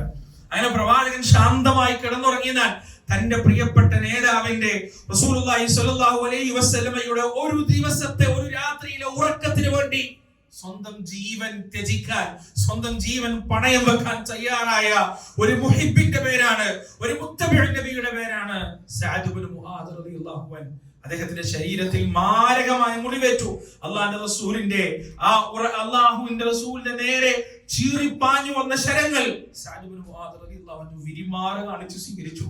വെട്ടും കുത്തും കൊണ്ടു അദ്ദേഹത്തിന്റെ രക്തം വാർന്നാണ് അദ്ദേഹം ഖന്ദഖിന്റെ ഭൂമിയിൽ മരണപ്പെടുന്നത്. പക്ഷെ അദ്ദേഹം മരിച്ചപ്പോ പ്രിയപ്പെട്ടവരെ, അദ്ദേഹത്തിന്റെ ജനാസ ഖബറടക്കുന്നതിന് വേണ്ടി ആ ജനാസയെ ചുമന്ന സ്വഹാബികൾ പറഞ്ഞു, സഅദിന്റെ മയ്യിത്ത് ചുമന്നപ്പോ ഞങ്ങൾക്കൊരു ഭാരവും തോന്നിയിട്ടില്ല, ഞങ്ങൾക്കൊരു വെയിറ്റും ഉണ്ടായിരുന്നില്ല. സഅദിന്റെ മയ്യിത്ത് ഇറക്കിയതിനു ശേഷം റസൂലുള്ളാഹി സ്വല്ലല്ലാഹു അലൈഹി വസല്ലമ അവർക്ക് പറഞ്ഞു കൊടുത്തു, സഅദ് മരിച്ചപ്പോ 3 കാര്യങ്ങൾ ഈ പ്രപഞ്ചത്തിൽ സംഭവിച്ചു. 3 കാര്യങ്ങൾ. ഒന്നാമത്തേത്, സഅദിന്റെ റൂഹ് ശരീരത്തിൽ നിന്ന് പുറത്തു വന്ന ആ നിമിഷം ആകാശത്തിന്റെ വാതിലുകൾ മുഴുവനും തുറക്കപ്പെട്ടു. ആകാശത്തിന്റെ വാതിലുകൾ മുഴുവനും മലക്കെ തുറക്കപ്പെട്ടു. രണ്ടാമത്, സഅദ് മരിച്ച നിമിഷം തന്നെ 70,000 മലക്കുകൾ ആ മയ്യിത്ത് ചുമക്കുന്നതിന് വേണ്ടി ആകാശ ലോകത്ത് നിന്ന് താഴേക്ക് ഇറങ്ങി വന്നു. മൂന്നാമതായി സംഭവിച്ചത്, അല്ലാഹുവിന്റെ അർശ് ഉറച്ചു. എന്താണ് അർശ് പ്രിയപ്പെട്ടവരെ? ആരാണ് അല്ലാഹ്? അല്ലാഹുവിന്റെ അർശ് ഉറച്ചു. സഅദ് ഇബ്നു മുആദ് റളിയല്ലാഹു അൻഹുവിന്റെ മരണം ഉണ്ടായപ്പോൾ ആ മനുഷ്യന്റെ വില എത്രയാണ്? ആ മനുഷ്യന്റെ അല്ലാഹുവിന്റെ പക്കലുള്ള സ്ഥാനം എത്രയാണ്, മഹത്വം എത്രയാണ്? പക്ഷേ ആ സഅദിനെ ഖബറിലേക്ക് വെക്കുമ്പോ ഏതൊരു മനുഷ്യന്റെ മരണം കാരണമാണോ റഹ്മാനായ റബ്ബിന്റെ അർശ് ഉറച്ചത്, ഏതൊരു മനുഷ്യന്റെ മയ്യിത്ത് ചുമക്കുന്നതിന് വേണ്ടിയാണോ അല്ലാഹുവിന്റെ മുഖറബുകളായ മലക്കുകൾ ഇറങ്ങി വന്നത്, ഏതൊരു മനുഷ്യന്റെ റൂഹിന് സ്വാഗതം ഓതുന്നതിന് വേണ്ടിയാണോ ആകാശത്തിന്റെ വാതിലുകൾ ബഹുമാന പുരസ്സരം തുറക്കപ്പെട്ടത്, അതേ മനുഷ്യന്റെ മയ്യിത്ത് ഖബറിലേക്ക് വെക്കുമ്പോൾ റസൂലുള്ളാഹി സ്വല്ലല്ലാഹു അലൈഹി വസല്ലം തന്റെ ഉമ്മത്തിനു പറഞ്ഞു കൊടുത്തു, ആരെങ്കിലും ഖബറിന്റെ ഇടുക്കത്തിൽ നിന്ന് രക്ഷപ്പെടുമായിരുന്നെങ്കിൽ സഅദ് രക്ഷപ്പെടുമായിരുന്നു. സഅദിന് പോലും രക്ഷയില്ലാത്ത ഖബറിന്റെ ഇടക്കം, സഅദിന് പോലും രക്ഷയില്ലാത്ത ഖബറിന്റെ ഞെരുക്കം. പ്രിയപ്പെട്ടവരെ, 2 ഗുണപാഠങ്ങളാണ് സഅദ് ഇബ്നു മുആദ് റളിയല്ലാഹു അൻഹുവിന്റെ മരണത്തിൽ നിന്ന് നമുക്ക് പഠിക്കാനുള്ളത്. ഒന്നാമത്തേത്, അല്ലാഹുവിന് വേണ്ടി ജീവിതവും ജീവനും മാറ്റിവെക്കാൻ തയ്യാറാകുന്ന ആളുകൾക്ക് മരിക്കുന്ന സമയത്ത് കിട്ടുന്ന തുല്യതയില്ലാത്ത ബഹുമാനത്തിന്റെയും ആദരവിന്റെയും ആ പാഠമാണ്. രണ്ടാമതായി നമുക്ക് പഠിക്കാനുള്ളത്, പ്രിയപ്പെട്ടവരെ, എത്ര വലിയ ബഹുമാനവും ആദരവും കിട്ടിയാലും അല്ലാഹ് നിശ്ചയിച്ച പ്രയാസഘട്ടങ്ങളിലൂടെ കടന്നു പോകാതെ മനുഷ്യരായി പിറന്ന ഒരാൾക്കും രക്ഷപ്പെടാൻ കഴിയില്ല എന്ന സത്യമാണ്. അല്ലാഹുവിന്റെ റസൂൽ പറഞ്ഞിട്ടുണ്ട്, ഞാൻ കാണുന്ന യാഥാർത്ഥ്യങ്ങൾ മുഴുവനും നിങ്ങൾ കാണുകയാണെങ്കിൽ നിങ്ങൾക്ക് ചിരിക്കാൻ കഴിയില്ല, കരയാൻ മാത്രമേ നിങ്ങൾക്ക് സാധിക്കുകയുള്ളൂ എന്ന് റസൂലുള്ളാഹി സ്വല്ലല്ലാഹു അലൈഹി വസല്ലം പറഞ്ഞിട്ടുണ്ടെങ്കിൽ പ്രിയപ്പെട്ടവരെ, ആ യാഥാർത്ഥ്യങ്ങൾ എത്രമാത്രം ഭീകരവും ഭയാനകവുമായിരിക്കണം. നമുക്ക് നേരിടാനുള്ള ഓരോ ഘട്ടവും ഭയാനകമാണ്. ഖബർ എന്ന ഘട്ടം ഭയാനകമാണ്. ഖബറിലേക്ക് ചോദ്യം ചോദിക്കാൻ വരുന്ന മലക്കുകളുടെ രൂപം ഭയാനകമാണ്. അവരുടെ ശബ്ദം ഭയാനകമാണ്. ഹദീസിന്റെ താളുകളിൽ കാണാം മൻ റബ്ബുക മാ ദീനുക മൻ ഹുവല്ലദീ ബഅസ ഫീകും എന്നൊക്കെ ചോദ്യം ഒരു തവണ ചോദിച്ചു കഴിഞ്ഞ് രണ്ടാമതും ഇതേ മലക്കുകൾ ഇതേ ചോദ്യങ്ങൾ ആവർത്തിക്കുമെന്ന് റസൂലുള്ളാഹി സ്വല്ലല്ലാഹി അലൈഹി വസല്ലം. അതെന്തിനു വേണ്ടിയാണെന്നറിയോ? പിടിച്ചു കുലുക്കുന്നതിന് വേണ്ടിയാണ്, പരീക്ഷണത്തിന്റെ തീച്ചൂളയിലേക്ക് എറിയുന്നതിന് വേണ്ടിയാണ്. ഈമാനിന്റെ ബലമില്ലാത്ത സകല മനുഷ്യരും ആ ചോദ്യത്തിൽ പതറിപ്പോകുമെന്ന് റസൂലുള്ളാഹി സ്വല്ലല്ലാഹു അലൈഹി വസല്ലം. പ്രിയപ്പെട്ടവരെ, ഈമാനിന്റെ ശക്തിയാൽ ഹൃദയം സമാധാനമടഞ്ഞ മനുഷ്യരുണ്ടല്ലോ, ഒന്നല്ല 10,000 തവണ ചോദ്യം ചോദിക്കപ്പെട്ടാലും മൻ റബ്ബുക എന്ന ചോദ്യത്തിന് ആ നാവിന് ഒറ്റ ഉത്തരം മാത്രമേ ഉള്ളൂ, അല്ലാഹു റബ്ബി, അല്ലാഹുവാണ് എന്റെ റബ്ബ്, എന്റെ രക്ഷിതാവ്, എന്റെ അവലംബം, എന്റെ ആശ്രയം. എന്റെ വേദനകളും വ്യതകളും വ്യസനങ്ങളും ദുഃഖങ്ങളും എല്ലാം ഞാൻ പറഞ്ഞതും എന്റെ റബ്ബിനോട് മാത്രമാണ്.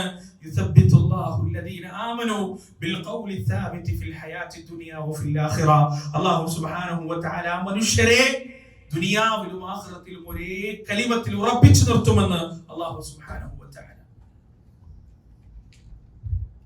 പ്രിയപ്പെട്ടവരെ, ആ മരണം നേടിയെടുക്കാൻ വേണ്ടിയാവണം നമ്മുടെ ശ്രമം. ആ ഒരു ഖബർ ജീവിതം നേടിയെടുക്കാൻ വേണ്ടിയാവണം നമ്മുടെ ശ്രമം. വേറെ ചില മനുഷ്യരുണ്ട്, ഫിർഔനിനെ പോലെയുള്ള മനുഷ്യർ, മരണം കൊണ്ട് മാത്രം ചിരിച്ചറിവ് കിട്ടുന്ന ഒരു മനുഷ്യർ. സൂറത്തുൽ ആറാഫിൽ അല്ലാഹു സുബ്ഹാനഹു വ തആല ഫിർഔന്റെയും കൂട്ടരുടെയും കഥ പറഞ്ഞിരുന്നുണ്ട്. അവര് മൂസാ നബിയോട് പറഞ്ഞ വർത്താനം കേൾക്കണോ? അഹങ്കാരത്തിന്റെ, ശരിക്ക് പറഞ്ഞാൽ പ്രിയപ്പെട്ടവരെ, ഈ ചരിത്രമൊക്കെ അള്ളാഹ് പറഞ്ഞിരുന്നത് കേവലം ഒരു കഥ കേൾക്കുന്ന ലാഘവത്തിൽ കേട്ടു പോകാനല്ല. പക്ഷെ നോക്ക് നിങ്ങൾ, അവർ മൂസാ നബിയോട് പറഞ്ഞെന്താ? വഖാലു മഹ്മാ തഅതിനാ ബിഹി മിൻ ആയതിൻ ലിതസ്ഹറനാ ബിഹാ ഫമാ നഹ്നു ലക ബിമുഅ്മിനീൻ. വഖാലു മഹ്മാ തഅതിനാ ബിഹി മിൻ ആയ, എന്തൊക്കെ അത്ഭുതങ്ങൾ നീ കൊണ്ടുവന്നാലും മൂസ, എന്തൊക്കെ ആയത്തുകൾ നീ കൊണ്ടുവന്നാലും ലിതസ്ഹറനാ ബിഹാ, അതുകൊണ്ട് ഞങ്ങളെ പറ്റിക്കാൻ, ഞങ്ങളെ സിഹ്ർ ചെയ്യാൻ, ഞങ്ങളെ മാരണം ചെയ്യാൻ, ഞങ്ങളെ കബളിപ്പിക്കാൻ എന്തൊക്കെ അത്ഭുതങ്ങൾ നീ കൊണ്ടുവന്നാലും വമാ നഹ്നു ലക ബിമുഅ്മിനീൻ, ഞങ്ങൾ നിന്നിൽ വിശ്വസിക്കുന്നതല്ല, നീ പറയുന്നത് ഞങ്ങൾ കേൾക്കുന്നതല്ല. മൂസാ നബിയോട് അവർ പറയുകയാണ്. എന്തുകൊണ്ടാണ് ഈ പറയുന്നത് പ്രിയപ്പെട്ടവരെ? ആ നാട്ടിലുള്ള ഏറ്റവും അഗ്രഗണ്യരായ നിപുണരായ മാരണക്കാരും മാജിക്കുകാരും മുഴുവൻ മൂസാ നബി അലൈഹിസ്സലാത്തു വസ്സലാമിന്റെ മുന്നിൽ പരാജയപ്പെടുകയാണ്. അവരേതാ മുസ്ലിങ്ങളാവുകയാണ്, അവരേതാ ഫിർഔൻ കൊന്നുകളയുകയാണ്.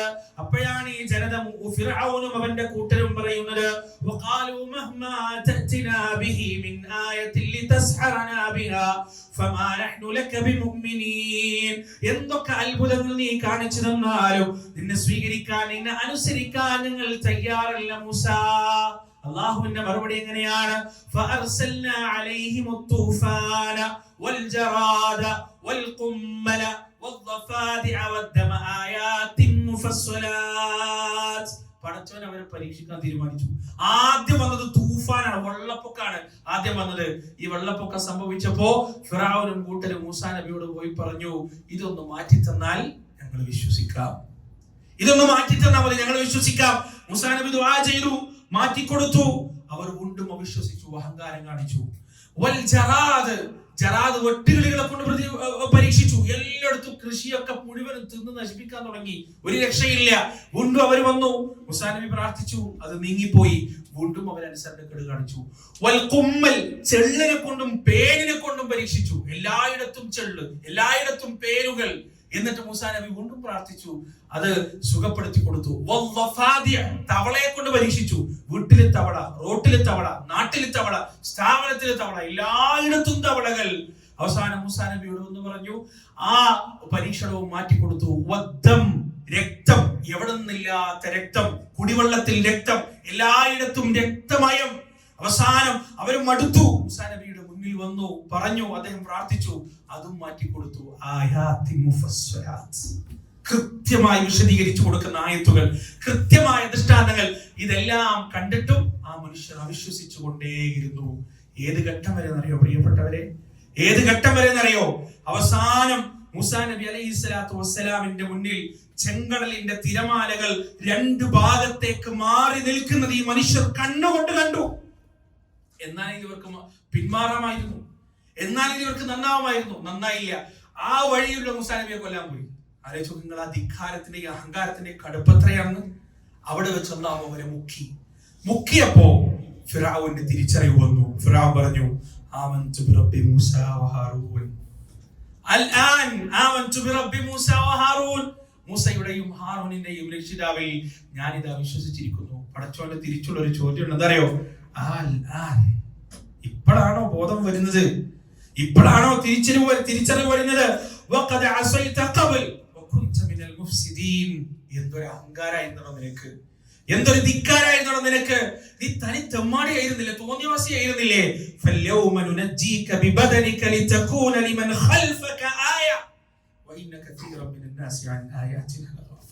ഇന്നേ ദിവസം ഈ ചെങ്കടലിൽ നിന്ന് എന്തെങ്കിലും ഒന്ന് പുറത്തേക്ക് പോകുന്നുണ്ടെങ്കിൽ അത് നിന്റെ ഡെഡ് ബോഡി മാത്രമായിരിക്കും, അത് നിന്റെ മയ്യത്ത് മാത്രമായിരിക്കും. അത് നിന്നോടുള്ള ബഹുമാനം എന്ന് പറയാൻ, അത് നിന്നോടുള്ള ബഹുമാനം കൊണ്ടോ ആദരവ് കൊണ്ടോ അല്ല. നിന്റെ മുന്നിൽ കൈകൂപ്പി നിന്ന് ഓക്കാനിച്ചു നിൽക്കുന്നവരുടെ മനുഷ്യരുണ്ടല്ലോ, നീ എല്ലാം തികഞ്ഞവനാണെന്ന് വിദ്യാധാരണയോടെ ജീവിക്കുന്നവർ, അവരുടെ മുന്നിലേക്ക് നിന്നെ വലിച്ചെറിഞ്ഞിട്ട് കൊടുക്കുന്നതിന് വേണ്ടിയാണ് സിംഹാസനവും ചെങ്കോലും ഇല്ലാത്ത, വസ്ത്രങ്ങൾ പോലും മത്സ്യങ്ങൾ കീറിപ്പറിച്ചു കളഞ്ഞ നഗ്നമായ മത്സ്യം കടിച്ചു പറിച്ച നിന്റെ ശരീരത്തെ കടലിന്റെ ഒളിയിലേക്ക് ഞാൻ ഇട്ട് കൊടുക്കുന്നതാണ് എന്ന് അല്ലാഹു സുബ്ഹാനഹു വ തആല വഇന്ന കസീറൻ മിനൻ നാസി അൻ ആയാതിന ലഗാഫിലൂൻ. ആയത്തിന്റെ അവസാനത്തിൽ അല്ലാഹു പറഞ്ഞതാണ് മനുഷ്യരിൽ മഹാഭൂരിപക്ഷവും നമ്മുടെ ദൃഷ്ടാന്തത്തെ തൊട്ട് അശ്രദ്ധരാണ്. പ്രിയപ്പെട്ടവരെ, ഞാൻ അവസാനിപ്പിക്കുകയാണ്. നമുക്കെല്ലാം തിരിച്ചു അറിവ് വരുന്ന ഒരു രംഗം. എത്ര ധിക്കാരിയായാലും, എത്ര കെട്ടോനായാലും, എത്ര വൃത്തികെട്ടോനായാലും, എത്ര വടക്ക് കെട്ടോനായാലും തിരിച്ചറിവ് വരുന്ന ഒരു സമയം ഏതാണെന്നറിയോ? മരണത്തിന്റെ സമയം. തിരിച്ചറിവ് വരാതിരിക്കൂല, നമ്മൾ തൗബ ചെയ്യാതിരിക്കൂല. ചെയ്യാതെ പോയ കർമ്മങ്ങൾ ഞാനൊന്ന് ചെയ്തോട്ടെ എന്ന് കെഞ്ചി കരഞ്ഞു പറയും. അവനത് അങ്ങനെ പറഞ്ഞുകൊണ്ടേയിരിക്കുമെന്നാണ് അല്ലാഹു സുബ്ഹാനഹു. ആരും പരിഗണിക്കൂല. സുബ്ഹാനഹു വ തആല ആ മരണം വന്നെത്തുന്നതിന്റെ മുന്നേ ചെയ്യാനുള്ള കാര്യങ്ങൾ ചെയ്യാനും ചെയ്തു തീർക്കാനുള്ള ഉത്തരവാദിത്തങ്ങൾ ചെയ്തു തീർക്കാനും നമുക്ക് ഏവർക്കും തൗഫീഖ് നൽകുമാറാകട്ടെ.